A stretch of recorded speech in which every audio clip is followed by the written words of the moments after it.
masidi unit number 4 gi work energy and power gi manung chana conservation of energy conservation of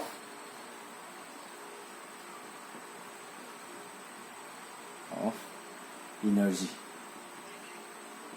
conservation of energy is na kai hai na khoida energy have ji kai do ba mangan basu ya de sab ja de adubu ma ji amadagi amada transform tawba hadi onthok onjin tawbadi yai je khoina mamang du su tamgre kamaina hai ba nasai gi electric current sungbasida thaina dam sungre dam ama sarakanda dam du gi chentharaga ising je khoina tungjallalle ising tungjallalle ji ke dai no potential energy store toini potential energy store torokdo khoina tunnel du puthorappu matamda ma do pot ising do kinetic energy do onthoini adugi kinetic energy duna turbine thaba matamda ke dore electrical energy do onthore electrical energy du dagi kana do onthokpa amok akhoi fan da sangaga mechanical energy mo onthoe adagi heater da sangaga na heat energy mo onthoe blood da sangaga na light energy mo onthoe high energy singdo mo surface singine absorb tawkhraga adumai tawdana amada transfer tawbudi ai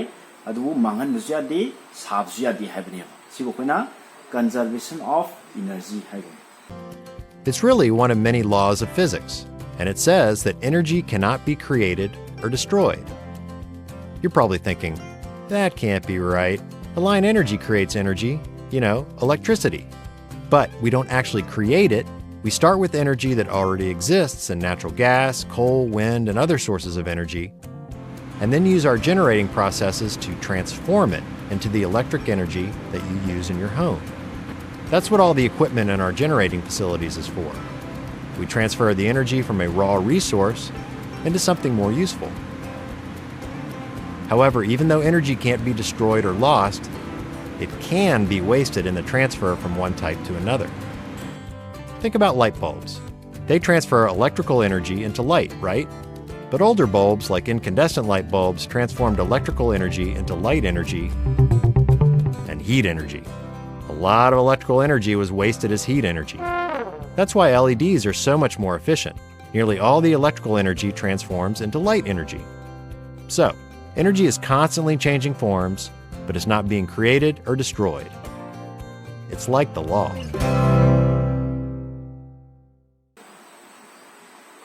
Power. Work done amadi energy tawgrabo matungda power amu yengsi. Power is the no. Mamang na so kun high grade.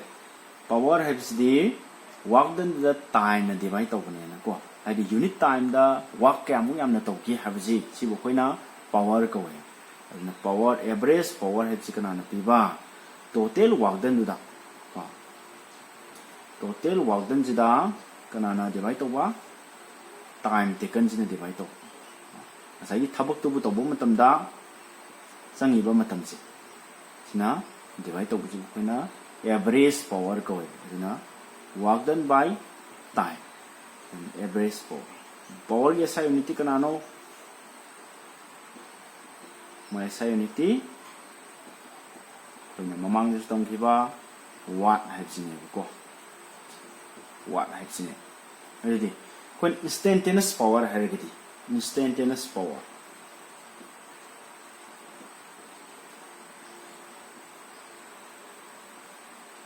Instantaneous power harigati kaino hai. Madi rate of change of work done ne. Kudaki. Asai time taken jam piglak pa. Adi taragadi power si kamaina la ani dw by dt. Kudaki.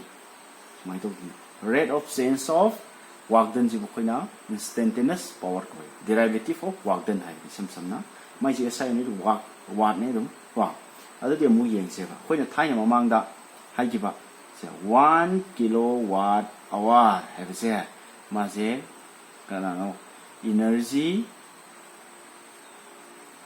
or power ma se energy ra power ra hai question hai 1 kilowatt hour have say energy ra power have yin si ko to dia kuna power gi da kamai lekre sa work done by time ne lekre sa asam bi generalize to thoga we have power se work done by time na legre sida koina work done puthokse sida makha da legni equal to 1 la di mathak la pra power into time unit wise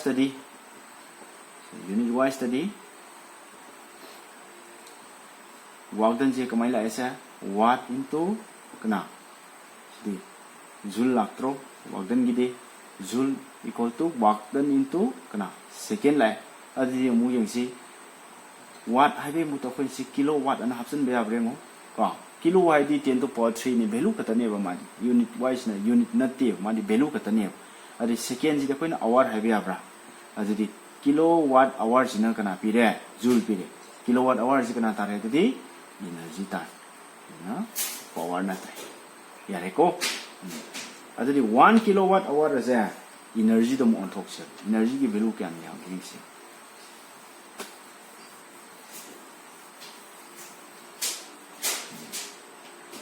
1 kilo है गदी क्या कमाना रे kojic 1 into 10 to power 3 watt ले जगरे hour है गदी कना 60 minute ले जगरे वा 60 minute से मखन second में उनको से ददी 10 to power 3 into कना 60 into 60 watt second ताराबा अरे watt second से कना नो joule नहीं देना ऐसी कही तारे 3600 into 10 to power 3 joule tare ayo sidagi 0 ahum amu lokhoksi 0 ama ani ahum lokhoki tari sida 6 la ba 3.6 na tabra se sidadi power kya karani 6 kala joule ta 10 to power 6 digana no madi mega ni dana mega joule 1 kilowatt hour jikana ga manare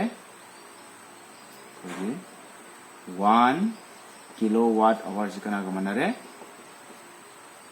3.6 mega joule ga manare adu thaina ngai matam de ko ni kamai tawme energy power hot pa have se power jikana na define tawme matam da horse power na male thaina di ko gi sagon gari ji yam chingnarame hojik ta bo ko gi engine tholok pa gi ching da bai wane thaina di sagon gari chingnaramani sagon amana puthoiba magi power horsepower ko aduna horsepower has na 1 horsepower ko 1 horsepower 1 horsepower has a 746 watt ka mane simaga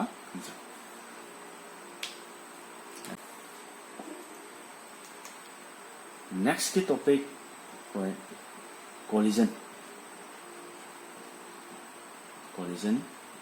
पोषक अनि थेंजनरगदी करी तौगे collision ji yengsi kamai tokdana thengjanaba nasagi posak ani sona kandagi sidagi mass m1 leiba posak amakhak sona khana lae sima velocity u1 ga initial velocity ni ko sumai tokdana mass m2 leiba posak amakhak su sona khana lae natraga ma je koina yamana race taga su leini ko race sumai na lae haro adu ani je thengjanar kanda kedore a mobani se thengjanaraba matungda karamba motion da kamai tokdana sakhi habsni thengjanaba tani makhon thokpra makhon kadai di oi no thengjanaba tanda mai hobra mai du kadai di tholai no sinising hairaka de no si adadi collision ji da khoina makhan ahum lai to main oina ani gatani se adugo koi ahum thona khaidok semo elastic collision haibum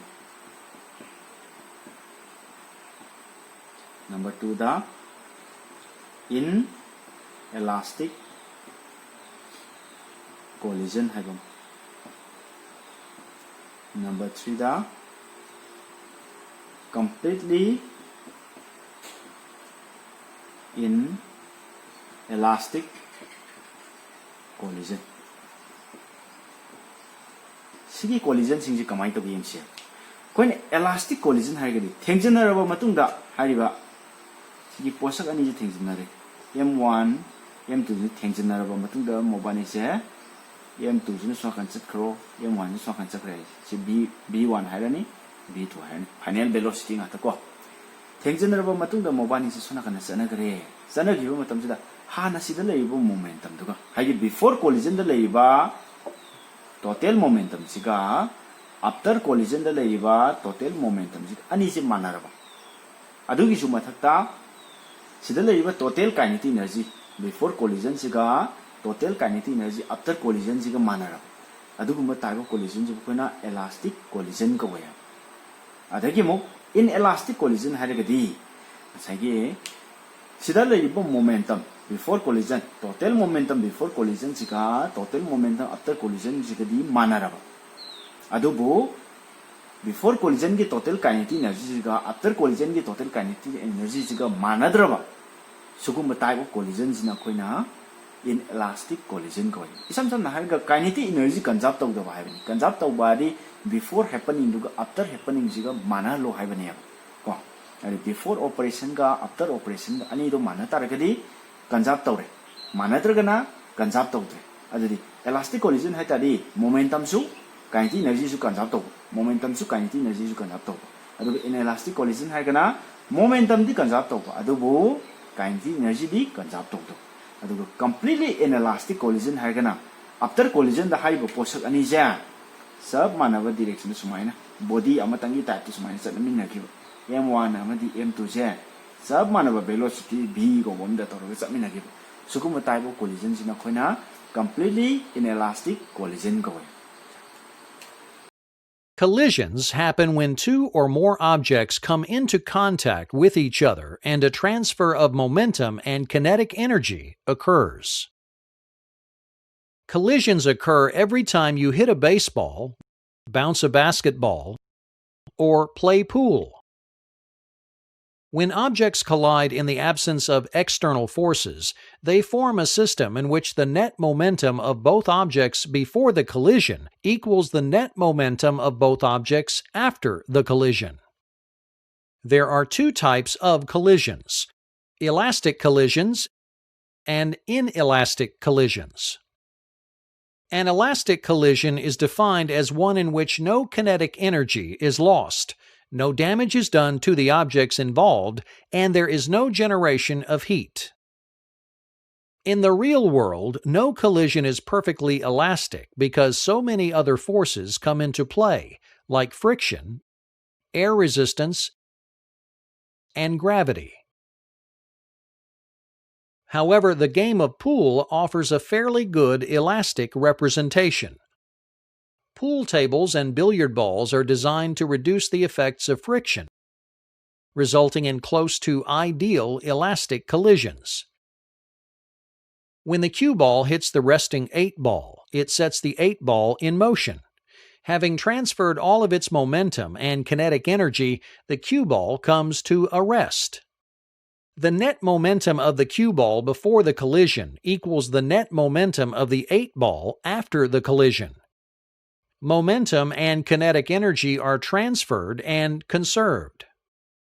If the 8 ball is already in motion when a similarly moving cue ball collides with it, then the 8 ball will gain some of the initial cue ball's momentum, and the net momentum before and after the collision will be conserved.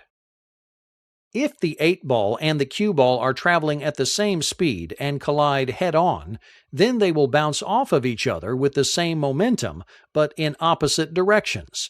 Their momentum and kinetic energy are transferred and conserved. The second type of collision is an inelastic collision. In an inelastic collision, momentum is still conserved, but kinetic energy is lost in the system, resulting in the creation of heat and damage done to the colliding bodies. Bodies that are involved in an inelastic collision end up entangled with each other or stuck together. A clear example of an inelastic collision is a car crash. In order to understand the conservation of momentum in this example, we'll imagine a car crash taking place in a world where road friction and air resistance have no bearing on the system.